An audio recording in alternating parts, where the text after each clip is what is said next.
سلام سلام، صحة رمضانكم. نتمنى لكم ان شاء الله الصحة والراحة دائما. اللهم صل وسلم وبارك على سيدنا محمد. دائما ما ننساوش الصلاة والسلام على رسول الله. هنايا يعني باه ما نطولش عليكم الفيديو، طيبت يعني الجنحين. هنايا طيبتهم في شوية نتاع خلطة الدجاج وشوية ملح وورقات رند ومغرفة نتاع خل حتى غلاو. عاودت بزرت لهم الماء اللي غلاو فيه، وعاودت داويتو بشويه خلطه الدجاج وشويه تاع رند، يعني لي زيبيس اللي تحبوها نتوما اللي تفضلوها نتوما حتى ينطابوا.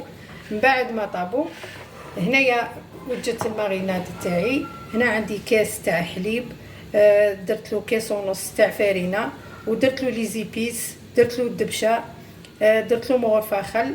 وتقدروا اللي يحب يعني الحلاوه ويجي احمر هذاك تقدروا ديروا مغرفه عسل، واللي ما يفضلش هذا الوصفه بالعسل ما يديرش العسل. وديري هنايا يا جامبو يا شويه ملح وتخلطي كل شيء مع بعض. ومن بعد ما طاب الدجاج هنايا راح ندير له لاصوص. هذا الدجاج نقليه وندير له لاصوص تاعو، نحطوا هذا الجنحين هذو في هذا الماريناد. تجي هذه الوصفه بنينه بنينه، يعني طيبوا الدجاج قبل على خاطر ليه من بعد راكم تقليوه باك باه ما يكونش يكون طيب من الداخل. هنايا نديروه في هذا الماريناد ونخليوه يشرب هذوك التوابل اللي راهم هنايا. عندي شويه حمص وعندي خرشف. هذه الوصفه حنديرها بالخرشف يعني لاصوص تاعها. رايحه نطيب الخرشف ونطيب الحمص ومن بعد نكملوا الوصفه. هنا نغطيه هكذا بالساشي باك، هذه ساشي تاع بوريك نخليه على جنب. شوفوا هنايا هذاك الدجاج اللي درته في الماريناد وخليته من بعد نديرو في الفرينه ونقليه. هنايا عندي حمص طيبته، وعندي هنايا شويه تاع خرشف طيبته ثاني. شوفوا طيبته طاب زبده. دوكا عندي هنايا ماكارين ديما، وعندي ثوم، وعندي لي زيبيس. دوك نوري لكم طريقه التحضير. كسروله نحطوا مغرفه نتاع ماكارين، وهنايا نحطوا حوالي غير مغرف نتاع زيت، مغرف برك. هذا ما ذابت الزبده حنديرها غير شويه ثوم، خلي داك الثوم يتقلى. هنا المكونات هذو ما فيهاش بزاف. راح ندير هذاك الحمص مع هذاك الخرشف. راح نزيد معاه شويه كركم وشويه من خلطه الدجاج.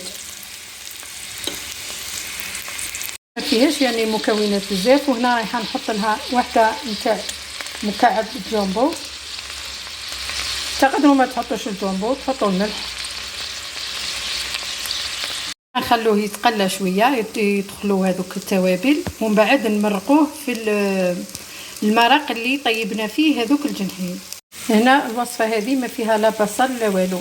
البصله اللي غليوها احنا بطلنا بقى ما نديروهاش. هنايا واش نديرو المرق تاع الدجاج اللي طيبنا فيه هذاك الجنحين. بسم الله. ونمرقو وما نكثروش بزاف المرق باه تجيني يعني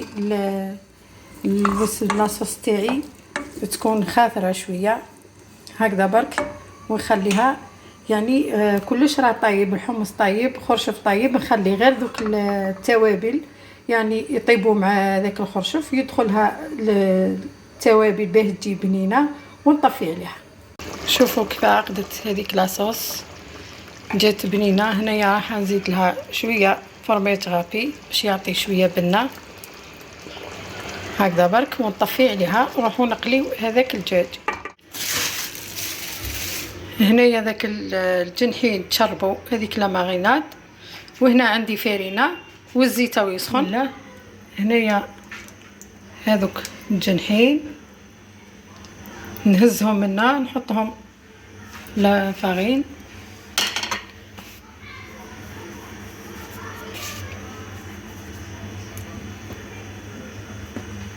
يعني نمرغدهم مليح في الفرينه.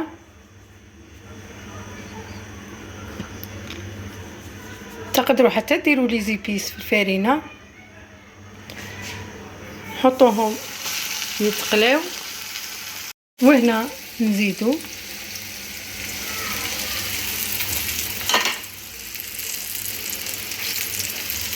يتقلاو على نار يعني متوسطه، تكون مش ناقصه باش يجيو يقرمشوا، ولا على نار هاديه كيما هادو الجنحين مطيبين. يعني انا نقدر نقوي لهم للنار هكذا ونخليهم يتقلاو.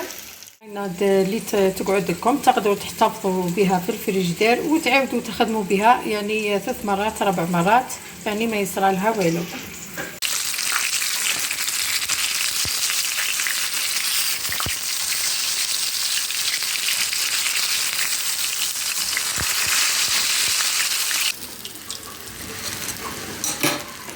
الطبق شهي فيه الخرشف والحمص طايبين، يعني زبده، وهذيك هذوك الجنحين شوفوا كيف قليناهم بنين بنين. هنايا نزيد نشبعهم بشويه دبشه. هذا هو الطبق تاعنا تاع نهار اليوم. نتمنى ان شاء الله تجربوه، واكيد حين ديروه ويعجبكم، على خاطر بنين بنين وما فيهش بزاف مكونات وبدون بصل.